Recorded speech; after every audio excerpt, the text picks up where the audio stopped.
Bonjour, je suis Chloé et bienvenue dans la parenthèse vivante. Ici, on parle de parentalité consciente, de neuroatypie, de pédagogie nature et de santé mentale. Tout ça avec sincérité, douceur et repères concrets. Un espace pour souffler, déculpabiliser et te sentir moins seul, afin de revenir à l'essentiel, le lien. Bonjour, c'est Chloé. Aujourd'hui, on attaque un sujet fondamental, poser des limites. Et je vais te dire dès le départ, si tu as déjà crié, eh bien, bienvenue au club des humains. On peut aimer profondément nos enfants et parfois être dépassé. Alors le but ici, ce n'est pas d'être parfait, c'est d'avoir un cadre clair, des mots plus sûrs et un plan simple quand ça monte. Dans cet épisode, je te donne une explication claire de pourquoi l'enfant va essayer de tester, un plan en 4 étapes pour poser une limite sans escalade, des phrases prêtes à l'emploi et un protocole de réparation quand tu as crié. Alors d'abord, pourquoi des limites? Ça rassure. Et ça rassure vraiment. On pense parfois que limite, c'est égal à frustration. Mais une limite, c'est surtout un message. Je te protège, je me protège et je tiens le cadre. Chez l'enfant, les circuits émotionnels réagissent vite et les capacités de régulation, on l'a aussi vu, planifier, inhiber, se calmer, se construisent progressivement sur des années. Donc, quand ça déborde, ce n'est pas forcément de la mauvaise volonté. C'est souvent un cerveau en développement, plus une émotion qui est trop grande et qui n'est pas finalement gérable. On ne gère pas ces émotions. On accueille ces émotions, on ne peut pas les gérer. Et côté recherche, on sait qu'un style parental qui combine de la chaleur plus un cadre, ce qui est réellement l'éducation bienveillante, c'est associé à de meilleurs résultats chez l'enfant que des styles qui sont très durs ou très permissifs. En gros, la bienveillance sans cadre, ça épuise, et le cadre sans lien, ça abîme. Je vais te donner un exemple, le non qui déclenche la guerre. Tu dis « on coupe l'écran » et là ton enfant commence à débattre, négocier, refuser, crier. Toi tu répètes, puis ça monte, puis tu cries. Et après tu te sens mal. Le problème ici, ce n'est pas le non, c'est pas ton enfant ingérable, c'est souvent que la limite elle va être floue, ensuite il y a une émotion forte et le parent est en surcharge. Alors le premier piège, c'est d'expliquer pendant la tempête. Pendant une crise, comme quand nous, par exemple, on est en colère, eh bien le cerveau de l'enfant, il est en mode émotion. Tes grandes explications, elles ne vont pas rentrer, elles vont ajouter plus de bruit. Tu n'enseignes pas au pic de la crise. Tu vas sécuriser d'abord pendant ce pic et ensuite tu vas réparer. D'après Daniel Siegel, donc on en a déjà parlé, la formule qui est très pratique, c'est d'utiliser des mots pour ramener au cerveau préfrontal, mais au bon moment et à la bonne intensité. Et donc ça, on va tâter. Le plan, le lien, il y a 4 étapes pour poser une limite sans crier. Alors, tu peux le regarder comme un peu un mode d'emploi. Donc, lien, c'est vraiment pour retenir, hein, c'est mémotechnique. Le L, c'est de ralentir le corps, donc lentement avec le corps. Pensez à lent. Avant de parler, on va essayer de mettre ses pieds au sol, ses épaules, on va les baisser, on va respirer, on va inspirer et on va expirer plus longuement. Ton objectif finalement, ça va être de redescendre d'un cran, sinon tu poses en fait une limite avec l'énergie de ton émotion, du combat en fait. Donc qui n'est pas forcément toujours juste. Ensuite, on va indiquer avec une phrase courte. Alors on va pas faire des discours longs, on va faire une phrase qui est non négociable. Je vais te donner des exemples. Stop, je ne te laisse pas taper. Ou par exemple, l'écran, c'est fini. Ou un autre exemple, je ne suis pas d'accord pour ça. Ou on s'habille maintenant. Ça laisse pas de possibilité à la négociation. Ensuite, le E du lien mémotechnique, du lien. Le E, c'est exprimer l'empathie. Alors, c'est finalement reconnaître l'émotion. Je sais que tu voudrais continuer, on peut dire ça à l'enfant. Ou je vois que tu es en colère. Ou c'est frustrant.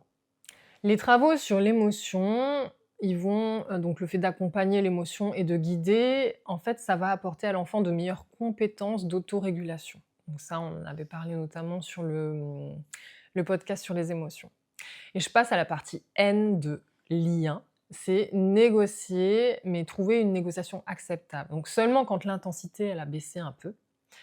Par exemple, on va pouvoir dire: «Tu veux éteindre toi ou je le fais?» Ou sinon: «Tu veux 2 minutes de plus avec le minuteur ou on coupe maintenant et on lit une page d'un livre?» Ou par exemple: «Tu veux te calmer sur le canapé ou dans ta chambre?» Les choix limités, ils vont nourrir l'autonomie sans ouvrir une négociation qui est, infinie. Et je vais te donner des exemples concrets. Donc, l'écran est fini, c'est la limite. Je sais que tu aimerais continuer, c'est de l'empathie. Tu choisis, tu éteins ou j'éteins. Et ça, c'est le choix. Ensuite, donc ça, c'est pour récapituler un peu le lien mémotechnique. Le piège, l'autre piège, c'est des menaces qui sont irréalistes. Par exemple, je pense que ça nous est peut-être tous arrivé: «Si tu continues, plus jamais d'écran. Tu le sais, tu ne tiendras pas». Et l'enfant apprend les limites, en fait, qui sont, négociables parce que finalement les limites, ces limites craquent au bout d'un moment.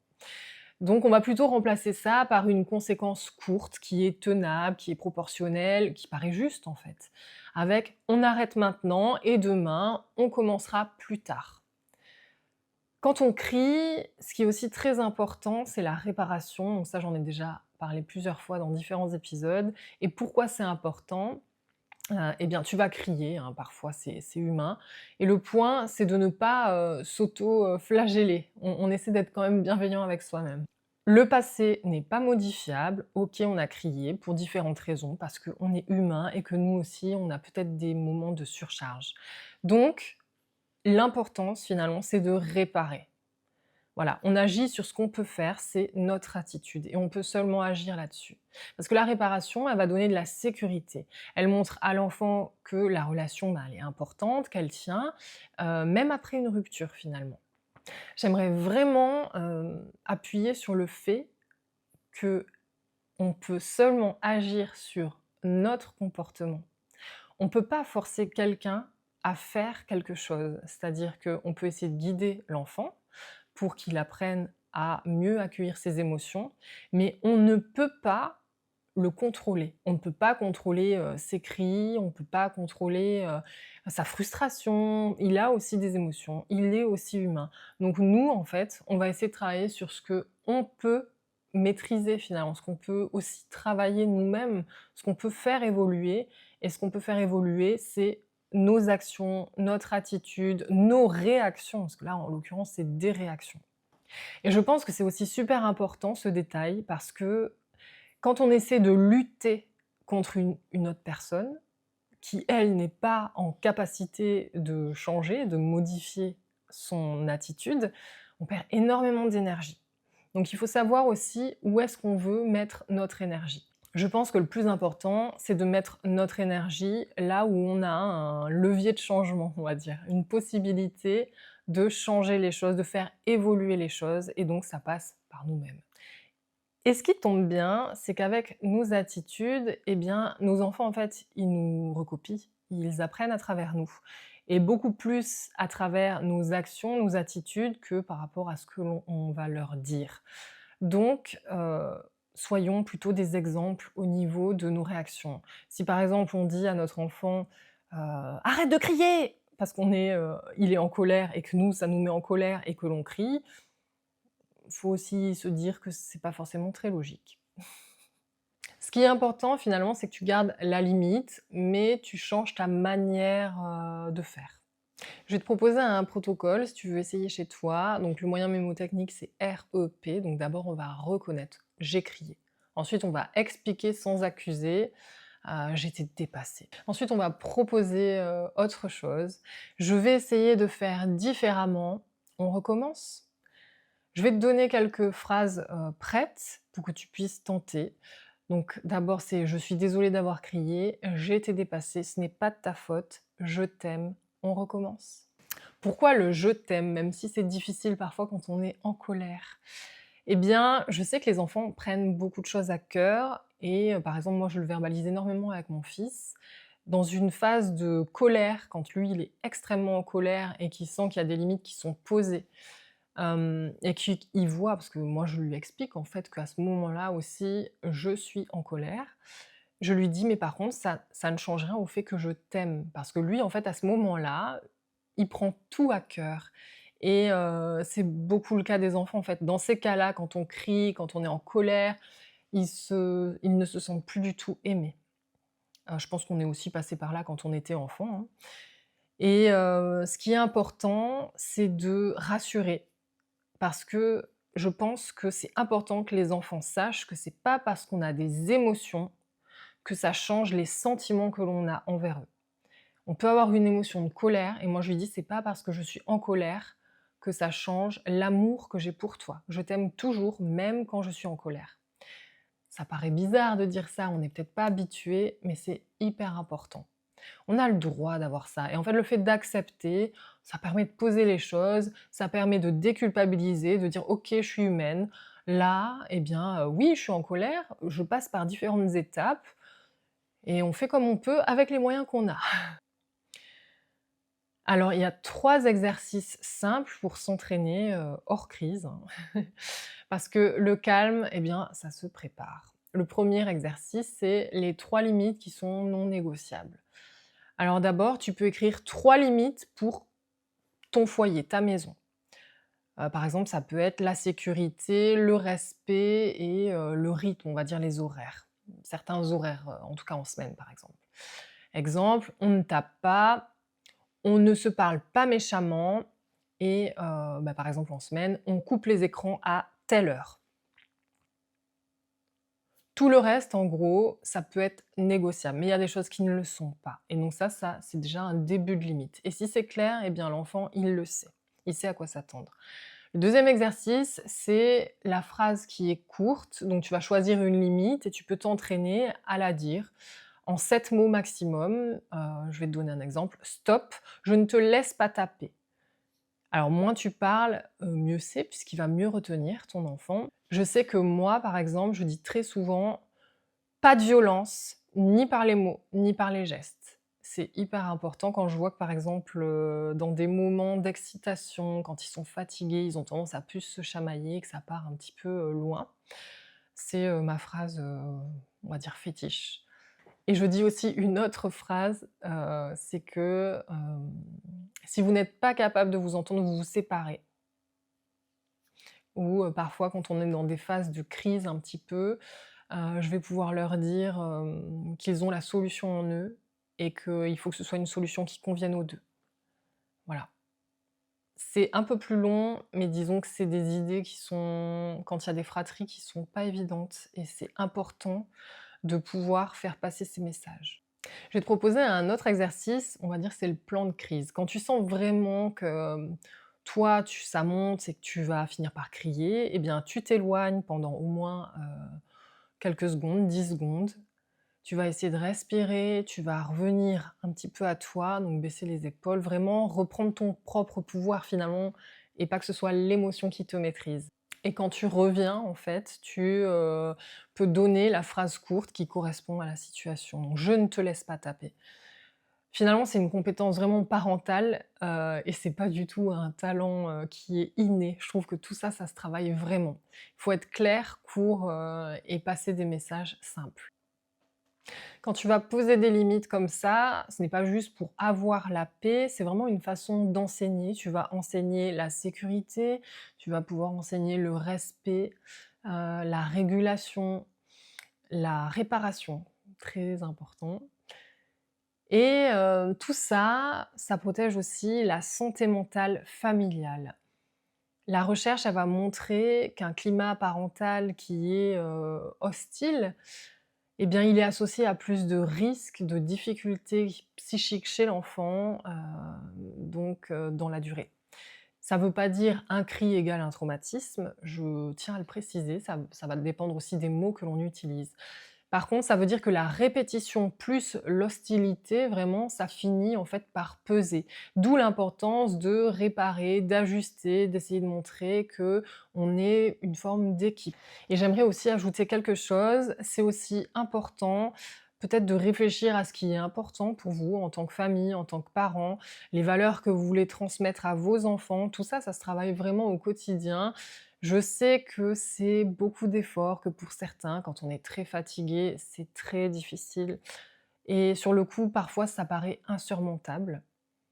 Mais tout ça, vraiment dans le moment où ils grandissent, on voit en fait que ça paye. On va gagner sur certains sujets, on va voir des choses qui vont se mettre en place, que ce soit par exemple la relation dans la fratrie. Si on travaille beaucoup sur la cohésion familiale, on va voir que, peut-être la fratrie, elle va être assez soudée. Tout ça, ça se travaille et je pense que, ça dépend aussi beaucoup de ce qu'on veut mettre en place. Finalement, on ne se rend pas compte, mais on a beaucoup de possibilités et on a un pouvoir qui est énorme. Alors le but quand je parle de pouvoir, c'est pas, de dominer l'autre, hein. Quand je parle de pouvoir, c'est qu'on a des facultés qui sont incroyables et on s'en rend pas assez compte.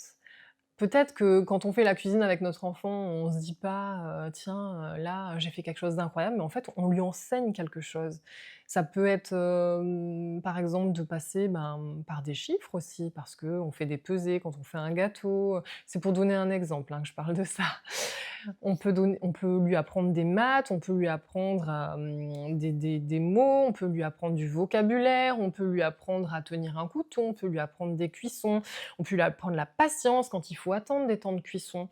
En fait, via plein d'apprentissages quotidiens et des choses qu'on met en place à la maison, on apprend des choses incroyables à nos enfants et ça, c'est important de ne pas l'oublier. Pour conclure, eh bien, j'aimerais dire que tu n'as pas besoin d'être un parent parfait. Je sais que j'arrête pas de le répéter, mais tu as besoin d'être un parent qui est clair, qui est présent et qui finalement voit le beau autour de toi.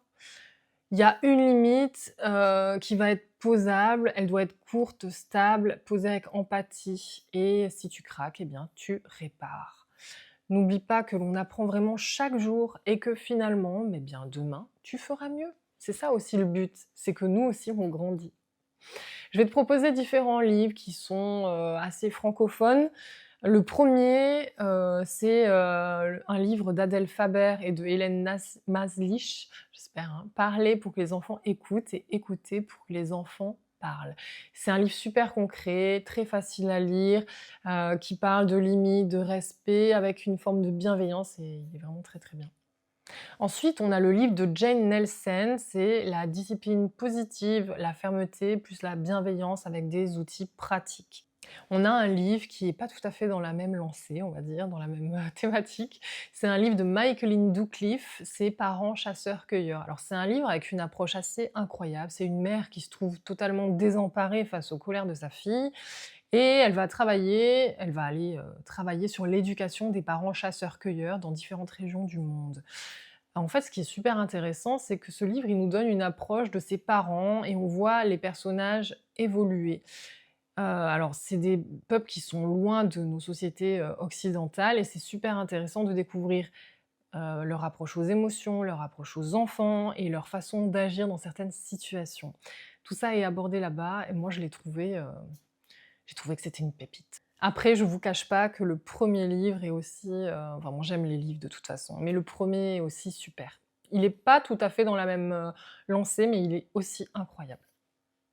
J'espère que cet épisode avec cette thématique t'a plu. N'hésite pas à commenter, liker, t'abonner si c'est pas fait. Je crois que c'est en bas. Et laisse des commentaires sur les plateformes d'écoute. N'hésite pas à activer la petite cloche ou sur les plateformes d'écoute à t'abonner pour recevoir eh bien, toutes les notifications dès qu'il y a du nouveau contenu.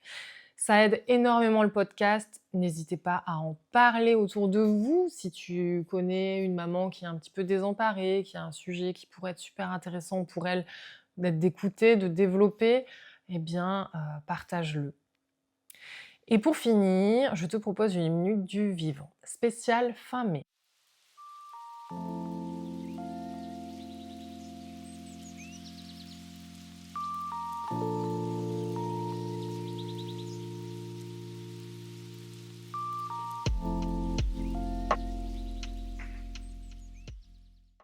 La chasse aux Galles. Alors fin mai, tu peux trouver sur les feuilles des petites formes un peu bizarres.